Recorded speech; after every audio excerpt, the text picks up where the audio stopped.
MatchMaker.fm connects podcasters and guests. Welcome to Matched, the show where we talk to some of the most incredible guests available for an interview right now.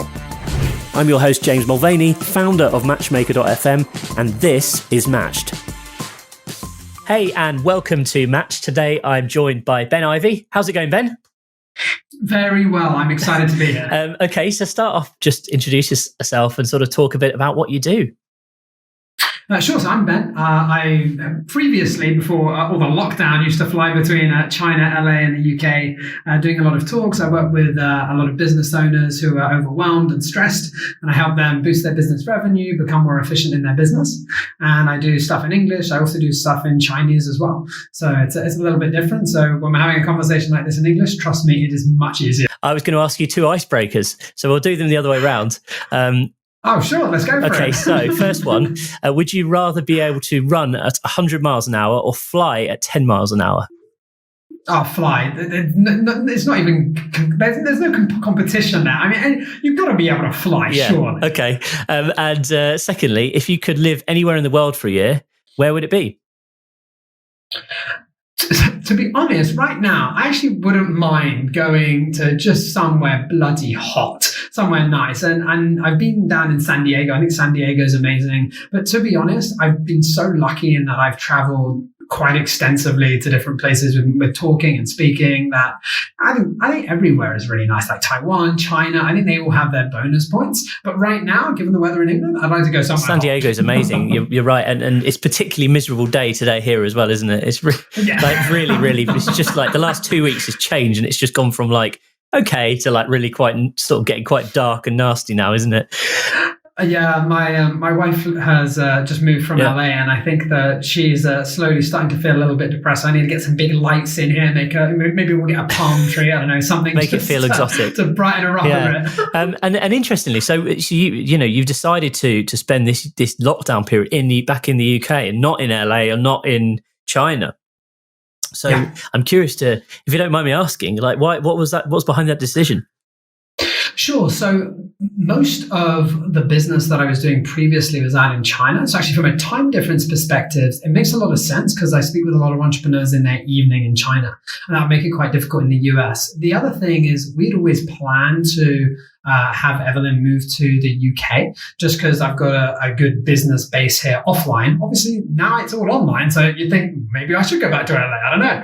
But it's just been fantastic to bond with family. I mean, I've been jet setting for literally 5 years. It's been, honestly, I'd spend 1 month in one place and then the next month I'd be in another one consistently for like 5 years.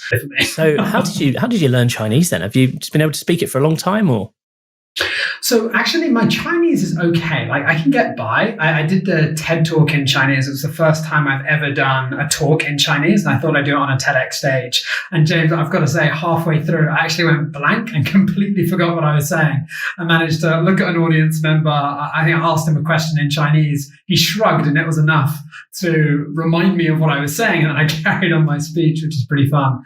But I've done it for about 8 years, and to be honest, it's just been online with my teacher that I've learned the most. But it's like anything, the skill kind of goes up and down at the moment because I haven't gone to China this year. It's definitely in the lower parts compared to where I usually. Have you been sort of trying to speak to lots of people via Zoom, etc. then? I've been doing Zoom for about 4 or 5 years because most of my business I run online because it's all coaching with business owners. They're all in different parts of the world. So the only thing that I do offline is my speaking and my workshops. So now I've just used Zoom for that. So I'm an avid Zoom fan. I love Zoom. Yeah. It's funny how like everyone has now like become this sort of presenter at home. I was just giving a lecture to some university students, and it's the first time I've ever done it via Zoom. And yeah, I was kind of talking about how like I think it's kind of opened up a lot of opportunities for people in terms of they've realised that you don't necessarily need to be on a stage. You can kind of broadcast yourself from anywhere to anywhere, which is awesome. Yeah, most certainly. And I think the challenge that actually I had, and I made so many mistakes, James, I can't tell you, is that I get quite animated when I talk, and I tend to walk a lot on stage. Yeah, the challenge is when you have a mic here, right? I'd walk away and then I'd have people telling me there was an echo, all these challenges. So I've had to learn a new skill, presenting online and just in one place, staying still and using my arms. Cool. So let's talk a little bit about podcasting. I'm curious to know, firstly, what is it that appeals to you about the medium? Why do you like podcasts? Sure. So I think podcast is a great way in order to connect with the hosts, because I think there's some amazing hosts out there. Also to connect with someone's audiences. I heard a great analogy in that the podcast host is the sun, and as a podcast guest, you're kind of the moon. You get introduced to their audience in a nice warm way. And I think it's just a fantastic way to have a fascinating conversation that spreads to lots of people, whether or not you get leads from it, whether or not you get connections, beside the point. I think that there's so many opportunities that arise from it. I think you learn a lot as well. It's like, you're completely right. I totally agree with that. You speak to so many interesting people, you have so many interesting conversations that otherwise you probably wouldn't have had. Yeah, and I really enjoy being able to share those with people. And I think that's a lot of fun, being able to not just connect with someone, ask them questions, but record it, share it with my following, add in different places, and they can learn from all the conversations that I'm having. I like that analogy as well. So podcast host is the sun, and then the guest is the moon. Yes. That's great. I've never heard that before, but that's fantastic. So let's talk about why did you think it was a good idea to sign up to MatchMaker? And I'm kind of curious to hear about some of your experiences, what kinds of podcasts that you've been on, and really just talk about, sort of your journey so far on the platform. Sure. So for me, I looked into MatchMaker because I was looking into different ways to reach more people, because I had to cancel my trip to China this year. I wasn't going to LA, so I'm very much grounded here back in the UK, back on base. So I thought a great way in which to reach more people could be through podcasts. So I was having a look online. I saw MatchMaker. I've got to say, it very much is kind of Tinder for podcasts. I really do quite enjoy it. It's quite fun. And I reached out to a variety of different people. I've probably been on about 30 different podcasts so far, a few from some LinkedIn outreach, a lot from MatchMaker as well. And then I've obviously hosted my own podcast. So it's just been fantastic to get on the podcast circuit and connect with a lot of like-minded individuals in different places around the globe. Have you got any highlights? What's been one of your most interesting conversations, or are there any podcasts that you're particularly proud of being on? Or I've had some fascinating conversations. I remember being on the Join the Dots podcast. That was a lot of fun. There's a guy called Sam Kamani out in New Zealand. I really enjoyed having a conversation with him. He came on my podcast as well. Just a fantastic entrepreneur. And I think that just being able to connect with people from such a wide variety of backgrounds, or with similar missions, or have their own tweak on their podcast, I think is incredibly fascinating. Cool. Who would be your ideal podcast guest? So for me, my ideal podcast guests are entrepreneurs, they're business owners who have had a lot of success and want to be able to share their journey. And I really enjoy asking these business owners quite challenging questions, whether it's the piece of advice they didn't listen to that cost them a fortune, or what animal they associate with. Just some fascinating questions, just to be able to dive into their psychology deeply, so that I can share with my audience that synergy between lifestyle and business. And that's interesting, actually. So what would you give advice to someone who's thinking about starting a podcast when you're like structuring your questions? Is that your approach? You try and throw in some stuff that actually not everyone else is asking? So it's actually quite interesting. I got an incredibly powerful compliment from a guy called Aaron Walker, who's been on literally 2,000 podcasts. It was unreal.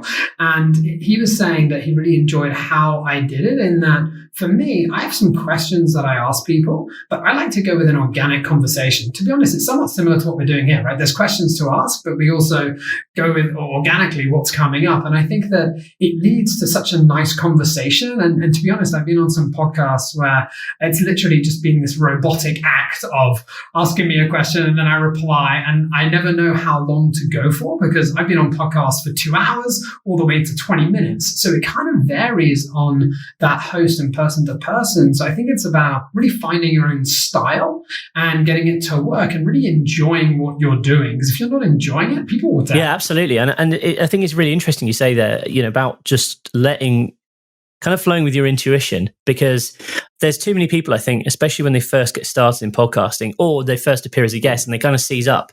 It's like, I do. And this is the age old thing of a lot of people say, oh, do I really sound like that? When they first hear themselves through the headphones. and as a result, sometimes as a host, it's your job to try and make people feel comfortable as a guest. And that's kind of a skill in itself. And I think one of the things that you become good over time at doing that, obviously.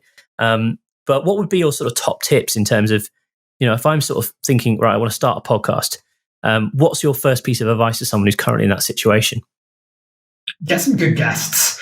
If you've got terrible guests, you could ask the best questions in the world, but if you don't have people with fascinating stories who you can have a fun, authentic conversation with, you're going to struggle. So I think if you can find those types of people, I think that really works out.